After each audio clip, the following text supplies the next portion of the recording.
Listening takes courage. It takes the courage to set aside whatever is clouding your mind, whatever is consuming your thoughts, whatever is permeating your life, to say, I'm going to set that all aside and focus on the other person. That all my stuff is going to set aside. I'm not going to focus on me. I'm going to focus on you. That takes courage. Because you're saying, you know what, that can wait.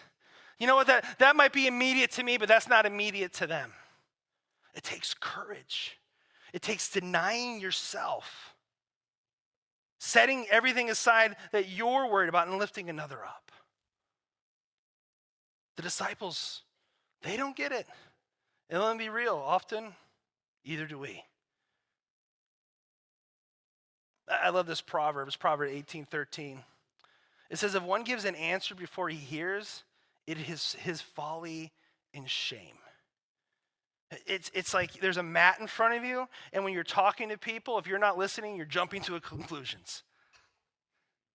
You're making assumptions. What is assumptions? You're filling in the blank. You're like not really hearing what you're saying. They're saying you're just starting to create your own reality.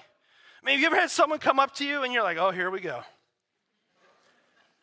You've jumped to conclusions. You started to make assumptions. You read someone's body language. You know, only 20% of communication is what the words are. 80% is the body language that you have. You know, someone comes running up to you and they got resting Baptist face, and you're just like, whoa, you're in defensive. You're already putting up, you're the shield. Your phasers are on stun. Get back. You're giving them the Heisman. Stay back. You're creating relational distance so that you cannot hear. You can't hear because you've already made conclusions. You've already made assumptions.